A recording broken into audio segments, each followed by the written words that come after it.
ایوب سختیانی نے خبر دی اور انہیں نافع نے کہ حضرت عبداللہ بن عمر رضی اللہ عنہ چاشت کی نماز صرف 2 دن پڑھتے تھے جب مکہ آتے، کیونکہ آپ مکے میں چاشت ہی کے وقت آتے تھے۔ اس وقت پہلے آپ طواف کرتے اور پھر مقام ابراہیم کے پیچھے 2 رکعت پڑھتے۔ دوسرے جس دن آپ مسجد قباء میں تشریف لاتے، آپ کا یہاں ہر ہفتے کو آنے کا معمول تھا۔ جب آپ مسجد کے اندر آتے تو نماز پڑھے بغیر باہر نکلنا برا جانتے۔ آپ بیان کرتے تھے کہ رسول اللہ صلی اللہ علیہ وسلم یہاں سوار اور پیدل دونوں طرح آیا کرتے تھے۔ صحیح بخاری حدیث نمبر 1191۔ نافع نے بیان کیا کہ ابن عمر رضی اللہ عنہ فرمایا کرتے تھے کہ میں اسی طرح کرتا ہوں جیسے میں نے اپنے ساتھیوں صحابہ رضی اللہ عنہم کو کرتے دیکھا ہے، لیکن تمہیں رات یا دن کے کسی بھی حصے میں نماز پڑھنے سے نہیں روکتا، صرف اتنی بات ہے کہ قصد کر کے تم سورج نکلتے یا ڈوبتے وقت نہ پڑھو۔ صحیح بخاری حدیث نمبر 1192۔ عبداللہ بن دینار نے بیان کیا اور ان سے حضرت عبداللہ بن عمر رضی اللہ عنہ انہوں نے کہا کہ رسول اللہ صلی اللہ علیہ وسلم ہر ہفتے کو مسجد قباء آتے، پیدل بھی، بعض دفعہ اور سواری پر بھی، اور عبداللہ بن عمر رضی اللہ عنہ بھی ایسا ہی کرتے۔ صحیح بخاری حدیث نمبر 1193۔ عبید اللہ عمری نے بیان کیا کہ مجھ سے نافع نے ابن عمر رضی اللہ عنہ سے بیان کیا کہ نبی کریم صلی اللہ علیہ وسلم قباء آتے، کبھی پیدل اور کبھی سواری پر۔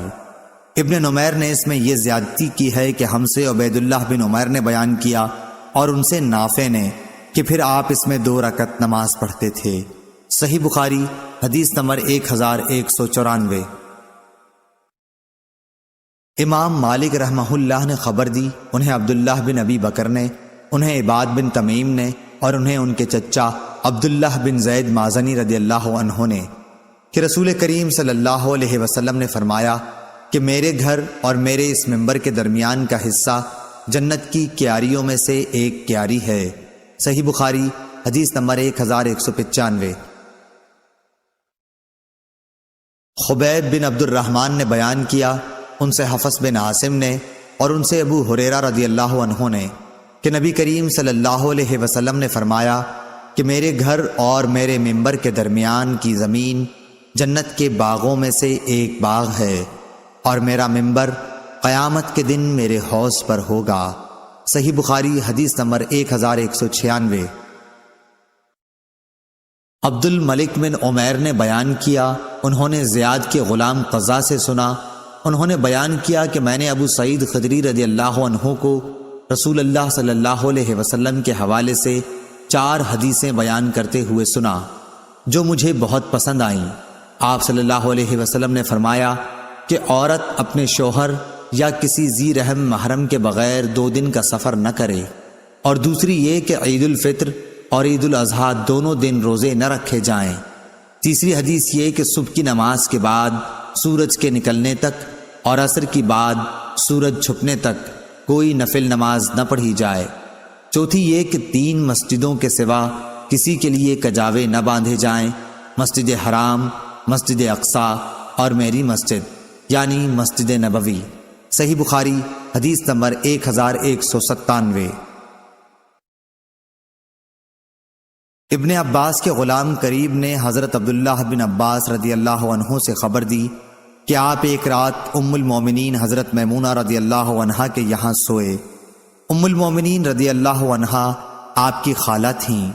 آپ نے بیان کیا کہ میں بستر کے عرض میں لیٹ گیا اور رسول اللہ صلی اللہ علیہ وسلم اور آپ کی بیوی اس کے طول میں لیٹے، پھر رسول اللہ صلی اللہ علیہ وسلم سو گئے حتیٰ کہ آدھی رات ہوئی یا اس سے تھوڑی دیر پہلے یا بعد، تو آپ صلی اللہ علیہ وسلم بیدار ہو کر بیٹھ گئے اور چہرے پر نیند کے خمار کو اپنے دونوں ہاتھوں سے دور کرنے لگے، پھر سورہ آل عمران کے آخر کی 10 آیتیں پڑھیں۔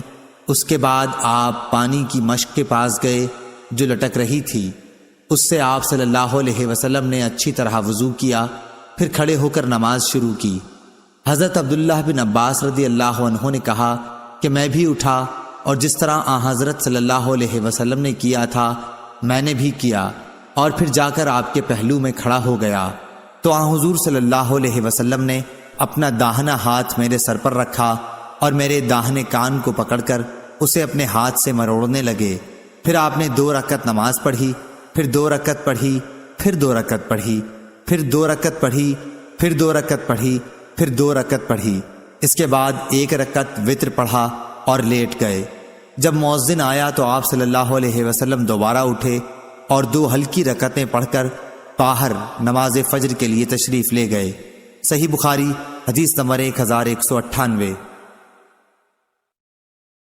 اعمش نے بیان کیا، ان سے ابراہیم نے، ان سے علقمہ نے اور ان سے عبداللہ بن مسعود رضی اللہ عنہ نے بیان کیا کہ پہلے نبی کریم صلی اللہ علیہ وسلم نماز پڑھتے ہوئے اور ہم سلام کرتے تو آپ اس کا جواب دیتے تھے۔